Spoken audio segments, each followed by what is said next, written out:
안녕하세요. 반갑습니다. 수학 언어를 강의하게 된 유정아입니다. 신입생 여러분, 입학을 축하합니다.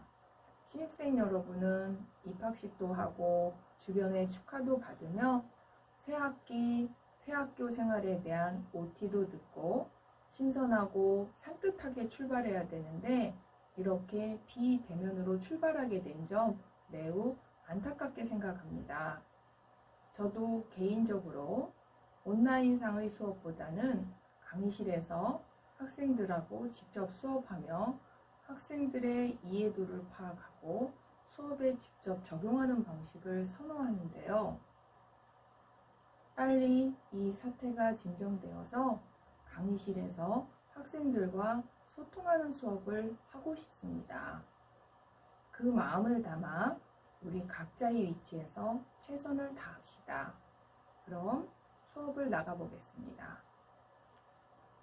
1장의 1절 30페이지부터 하겠습니다.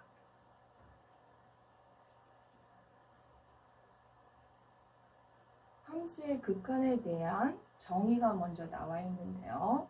함수의 극한이라는 건 어떤 함수를 특정한 포인트로 보냈을 때 함수값이 어떻게 모아지느냐가 함수의 극한이 되겠습니다. 그래서 그 정의를 이와 같이 x를 특정한 a라는 점으로 접근했을 때 f함수의 극한값이 l로 다다르면 우리는 수학적 기호, 즉 다다르다, 접근하다의 영어 리미트에 대한 알파벳 3개를 따다가 수학적 기호를 만들어서 x를 a로 보냈을 때 f함수는 어디로 접근했느냐, 어디로 다다랐느냐, 즉 그 극한값은 l이다 라고 이런 식으로 기호화해서 표현을 하죠. 그러면 수학적 정의도 중요하지만 기호도 중요하고 우리는 얘를 조금 더 기하학적으로 쉽게 판단할 수 있는 방법은 없을까 해서 그림으로 먼저 확인을 해보겠습니다. 예를 들어서 이런 함수를 x를 1로 보냈을 때의 극한을 구하려고 한다면 이 함수의 그래프를 그려야 되는데요. 이 분수 함수는 분모가 0인 점, 즉 x가 1일 때 함수값은 없지만 그 밖의 점에서는 x 플러스 1이라는 직선하고 일치하게 되겠습니다. 그래서 x 플러스 1이라는 직선 중에서 x가 1인 점을 뺀 전체 직선이 바로 이 유리함수에 대한 그래프가 되겠죠. 그러면 이 함수의 그래프가 이렇다고 했을 때 x를 1로 보냈을 때의 극한은 1로 보냈을 때 함수값이 지금 2로 모아지기 때문에 이 극한은 2라고 할 수 있습니다. 비록 1일 때 함수값은 없어도 극한값은 존재하는 상황이 되겠죠. 그럼 그 다음 페이지 그림 확인하겠습니다. 2번 그림 한번 같이 보실 건데요. 아까 말했듯이 x를 a로 보냈을 때 함수값이 어디로 모아지느냐? l로 모아진다? 그러면 쟤는 극한값을 l이라고 할 수 있겠습니다. 두 번째 그림 역시 마찬가지로 x를 a로 보냈을 때 함수의 극한값이 어디로 모아지느냐? l로 모아지고 있는데요. l이라는 극한값을 쓰기에는 a에서의 함수값이 이미 따로 별도로 다른 점이 있어서 혼돈의 여지가 있음에도 불구하고 극한의 정의에 맞춰서 x를 a로 모았을 때 함수값은 l로 모아지기 때문에 a 자신에서의 함수값과 다른 극한값을 갖는 것을 정확히 이해할 필요가 있겠습니다. 이 경우는 x를 a로 보냈을 때의 함수의 극한값과 그 점에서의 함수값이 일치하는 유형인데요. 이렇게 함수값하고 극한이 일치하거나 일치하지 않거나 심지어 그 점에서 함수값이 없어도 기본 정의, 즉 x를 a로 보냈을 때의 함수값이 어디로 가느냐에 따라 이 경우든 이 경우든 이 경우든 다 함수의 극한값은 l이라고 할 수 있겠습니다. 그럼 예제 1번 이거의 극한을 구하라. 이미 여러분이 이 정도 수식으로 계산하실 수도 있을 텐데요. 이거는 2차 함수 정도는 이와 같이 그림을 그릴 수 있고 그 그림에서 x가 2로 갈 때 함수값은 3으로 가고 있으므로 굳이 수식으로 가지 않아도 그래프만 이해한다면 바로 직관적으로 x를 2로 보냈을 때의 극한값은 3이다 라고 얘기할 수 있겠죠. 예제 2번 보시겠습니다. 예 극한, 물론 이와 같은 방법으로 고등학교 때 다 계산해서 이렇게 답을 내실 수 있을 건데요. 얘 또한 이렇게 수식으로 전개하실 수도 있어야 되지만 지금 접근하는 방법은 얘의 그래프, 즉 얘의 그래프는 분모가 3인 점에서 함수값이 없지만 그 밖의 점에서는 x 플러스 2라는 직선하고 일치하므로 x 플러스 2라는 직선 중에서 x가 3일 때를 제외한 점에 해당하는 저 4번 그래프가 되겠고요. 그렇다면 그 3으로 보낼 때의 극한값은 5로 모아지기 때문에 극한값은 5가 되며 그림에서 3일대 함수값이 없어도 극한값 5가 가질 수 있다는 걸 다시 한번 확인할 수가 있겠습니다. 그럼 그 다음 페이지 보시겠습니다.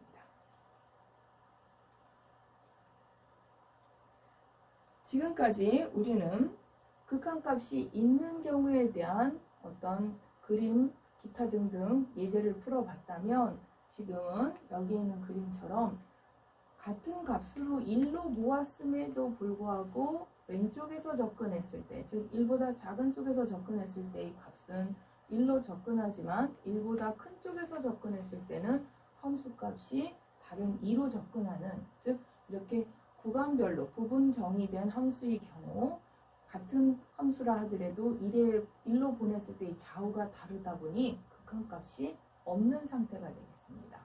그렇다면 이걸 조금 더 일반화시켜서 우리가 꼭 부분 정의된 함수가 됐던 같은 함수에서 끊어졌던 이렇게 특정한 포인트로 보냈을 때 a보다 작은 쪽에서 보냈을 때의 함수값의 극한값과 a보다 큰 쪽에서 보냈을 때 그 함수의 극한값이 서로 다르면 우리는 극한값이 없는 상태가 된다는 걸 알 수 있죠. 그래서 이와 같은 걸 조금 더 구체적으로 기호화시켜서 표현한 게 a보다 작은 쪽에서 보냈다를 a 위에 마이너스 첨자를 쳐서 a보다 작은 쪽에서 보냈다라는 기호로 쓰고요. 읽을 때는 왼쪽에서 가기 때문에 자극한이라고 읽습니다. 그래서 a에 대한 자극한이 지금처럼 L1을 갖게 되고 그 다음에 a보다 큰 쪽에서 보냈다의 기호는 a보다 큰 쪽에서 왔기 때문에 a 위에 첨자 플러스를 써서 이렇게 표현하며 a보다 큰 쪽 오른쪽에서 왔기 때문에 방향이 우극한이 있기 때문에 읽을 때 우극한이라고 하고 지금 같은 경우 그 우극한이 L2다라고 표현을 합니다. 그러면 지금 보셨듯이 저 자극한과 우극한이 일치하지 않으면 극한이 없겠지만 앞에처럼 좌우극한이 일치할 경우 우리는 그 점에서의 극한이라고 얘기할 수 있겠죠. 그 다음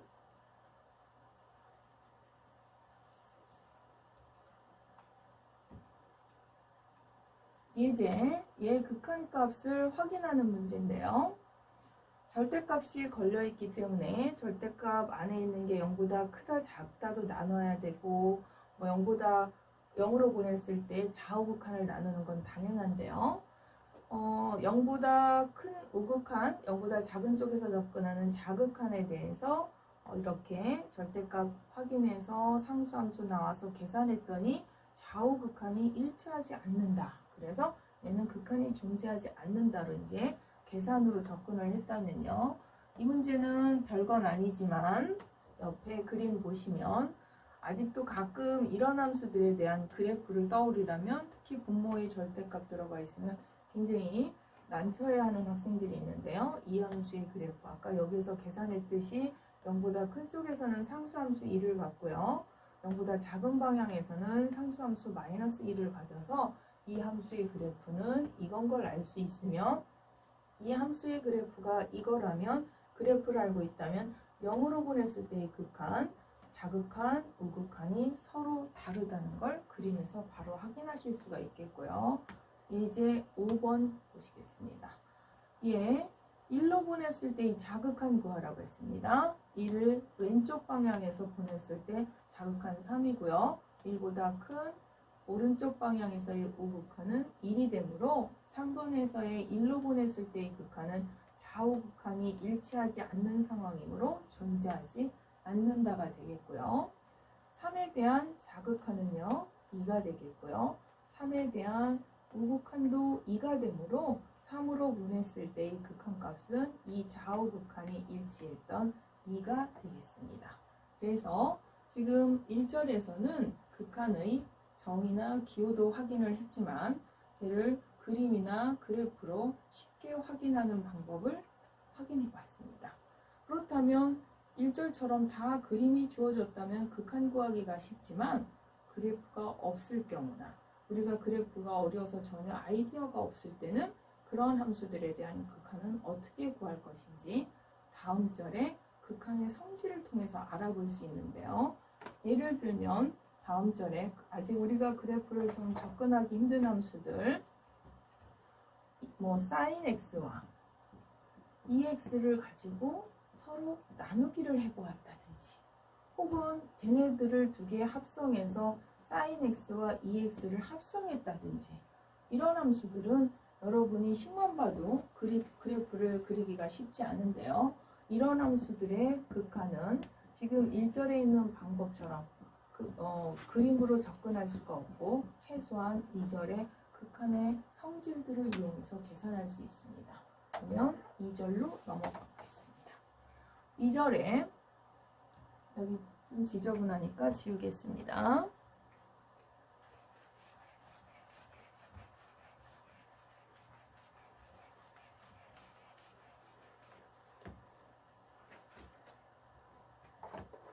(2절에) 상수함수의 극한은 상수다. 물론 잘 아시겠지만 여기에 있는 상수함수 그래프는 항상 획일적인 상수 C를 갖기 때문에 걔를 어느 포인트로 보내도 극한값은 그 상수 C를 갖겠고요. X에 대한 극한값, X를 A로 보냈으니까 얘의 극한값은 X함수는 A로 보내면 그 함수의 값도 A니까 극한값은 A라고 이해하시면 쉽게 이해가 되겠죠. 그래프로 이해하셔도 되고 식 자신으로 이해하실 수도 있는 문제죠. 정리 2번, 1번에서부터 7번까지 공식 여러분이 굉장히 익숙한 공식들일 텐데요.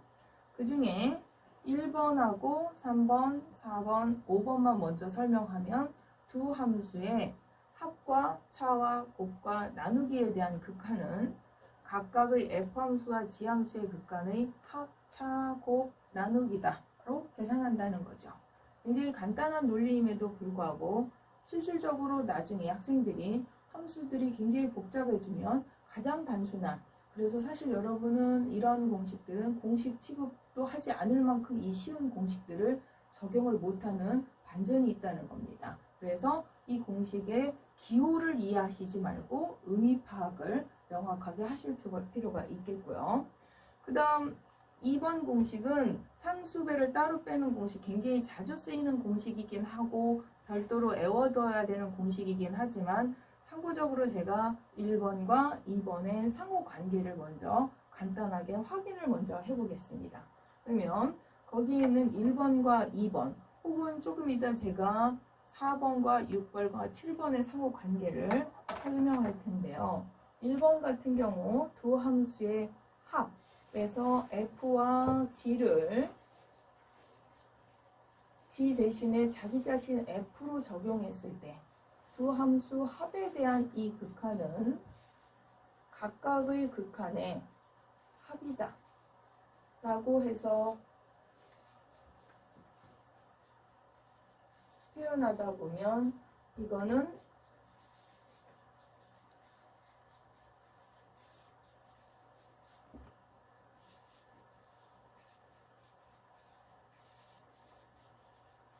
이렇게 되겠죠.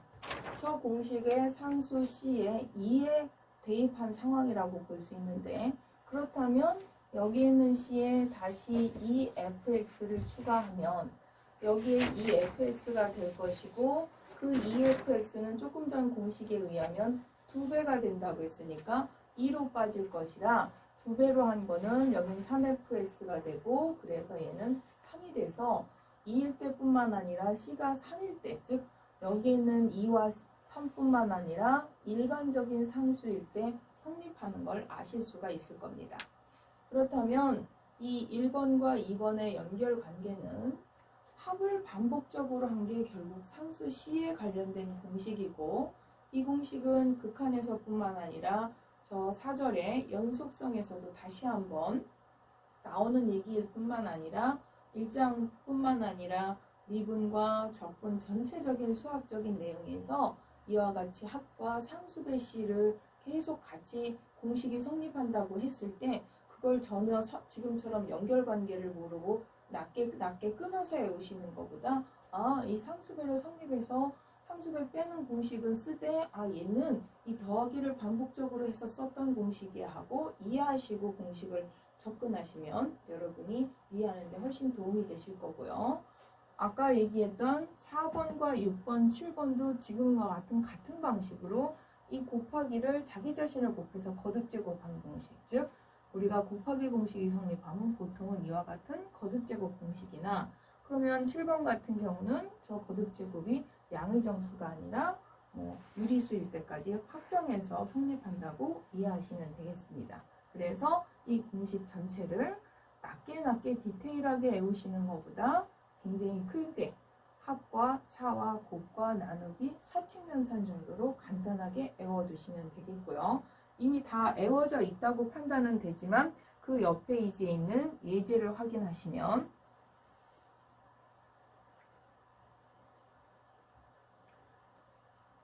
여기에 여러분 이 정도 풀이 다 푸실 수 있을 거라고 생각이 되고요. 앞절에 있는 그 성질을 이용해서 디테일하게 다 풀이 과정을 자세히 써놨습니다. 여러분 이렇게 다 푸실 수 있을 거라고 믿는데, 혹여나 아직 이 풀이를 매끄럽게 푸시지 못하시는 분들은 집에서 셀프 학습을 꼭 해주시기 부탁드리겠습니다. 그 다음 제가 그러면 선생님은 왜 안 푸느냐, 저는 이 풀이 방법보다 저 뒤에 4절의 연속성에 가면 이 풀이 방법보다 훨씬 파격적으로 간단하게 푸는 방법이 있어요. 그래서 좀 이따 그 방법으로 설명을 할 거기 때문에 저는 이 풀이 방법으로 접근해서 풀어주진 않겠습니다. 그 다음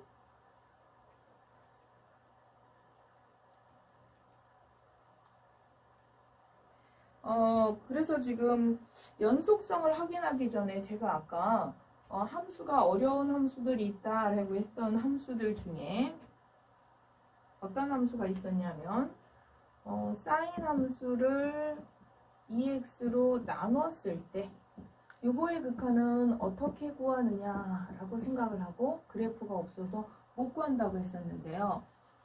이거는 큰 사인 함수하고 EX 함수를 서로 뭐 한 거냐면 나누기를 한 거예요.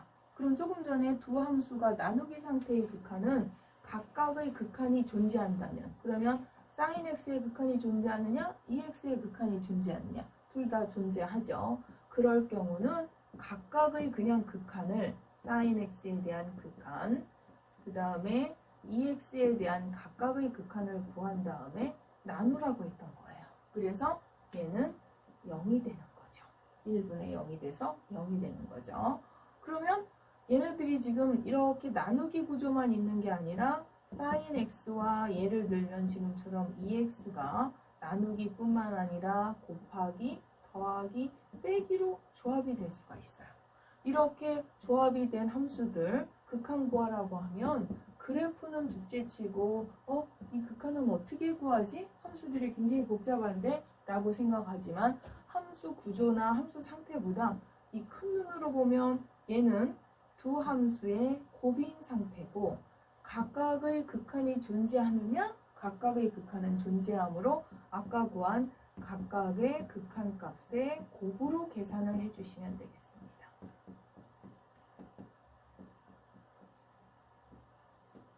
그러면 얘가 합과 차에서도 똑같은 논리가 되겠죠. 그러면 얘는 0이고 얘는 1이었으므로 0, 얘는 0 플러스 마이너스 1이었으므로 답은 플러스 마이너스 0. 이렇게 이런 공식들을 이용하면 굉장히 쉽게 계산할 수 있다는 얘기고요. 참고적으로 이 공식도 지금 성질을 이용해서 계산했다고는 했지만 현재 페이지에는 예제 1번과 3번 뿐만 아니라 얘도 4절에 가서 연속성을 이용하면 훨씬 더 이보다 더 빨리 계산할 수 있는 방법이 있습니다. 그래서 잠깐 성질을 더 가기 전에 사절에 있는 연속성을 먼저 공부하고 연속성을 이용해서 극한을 어떻게 쉽게 계산하는지 먼저 확인하고 여기로 돌아오겠습니다. 그러면 잠시 사절로 넘어가겠습니다. 사절 연속성.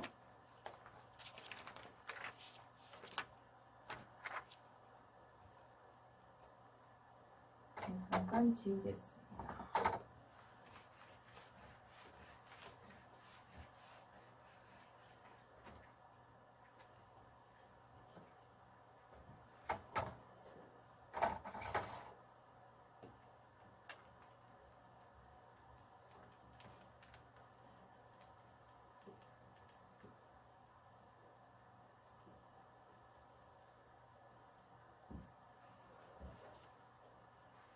연속성, 얘처럼 함수의 그래프가 A라는 점에서 이어졌으면 우리는 연속이라고 합니다. 그럼 또 다른 그림, 밑에 있는 그림 한번 보시면 이 그림이 A라는 점에서 이어지지 않았죠. 그래서 저거는 누가 봐도 불연속 상태예요.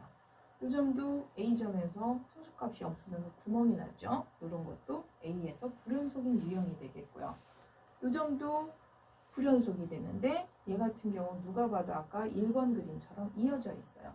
그러면 그림을 이렇게 그래프를 그릴 수가 있어서 그래프가 다 그려진 상태에서는 얘는 연속이다 불연속이다 이렇게 판단할 수 있다고 하지만 실질적으로 아까 제가 써놓은 마지막에 있는 함수들처럼 전혀 함수 그래프에 대한 아이디어가 아직 없는 함수들이 많습니다. 그럼에도 불구하고 우리는 빨리 그 함수가 연속인지 아닌지를 판단해야 되는데요. 그러면 지금 그래프 그려진, 쉽게 그려진 이런 함수들이 어떨 때 연속이고 어떨 때 불연속인지 비화학적 특징을 찾아서 연속을 정리해 보면 되겠습니다. 그러면 일단 첫 번째, 이 그림 같은 경우는 불연속인데 누가 봐도 극한 입장에서 봤을 때 좌우 극한이 일치하지 않아서 극한이 없는 경우가 되겠습니다. 두 번째, 이 경우는 좌우 극한이 있으면서 그 극한값, 좌우 극한이 일치해서 극한값도 존재합니다.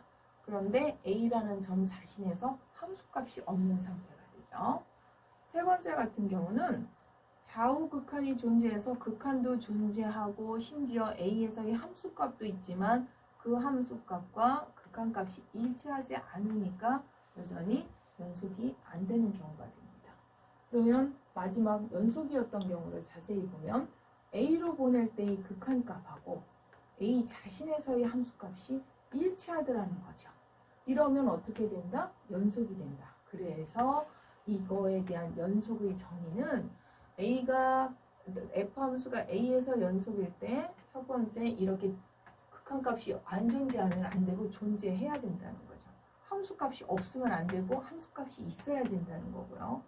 그 극한값하고 함수값은 있지만 다르면 안 되고 같아야 된다는 거고 이 세 조건이 다 만족돼야만 연속이라고 할 수 있다는 거죠.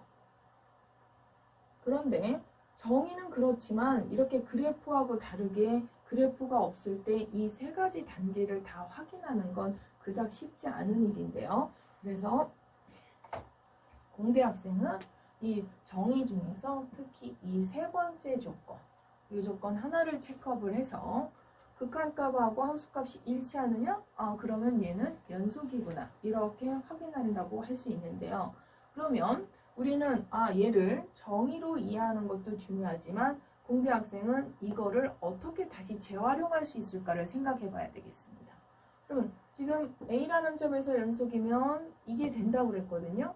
그러면 이미 이게 돼야 연속이라고 했는데 연속이라고 하면 그렇다면 이미 이게 확인돼서 전제돼서 만족돼야 되는 상황이므로 연속인 걸 알고 있는 함수들에 대해서는 걔의 극한값은 A에서의 함수값이겠구나를 알 수 있죠. 그러면 연속함수에 대한 극한값을 구할 때는 바로 그 점에서 함수값을 대입하면 된다는 그런 얘기가 되겠습니다. 그러면 연속을 알고 있으면 함수값을 대입하면 된다고는 했지만 우리가 알고 있는 연속함수들이 무엇이 있을까 이 중에 한번 생각해 볼 필요가 있는데요. 그 다음 페이지에 연속함수 인정되는 함수들이 잠깐 페이지 넘어가면 59페이지 먼저 가주세요. 59페이지에 가면 잠시 요거 좀 지저분해서 지우겠습니다.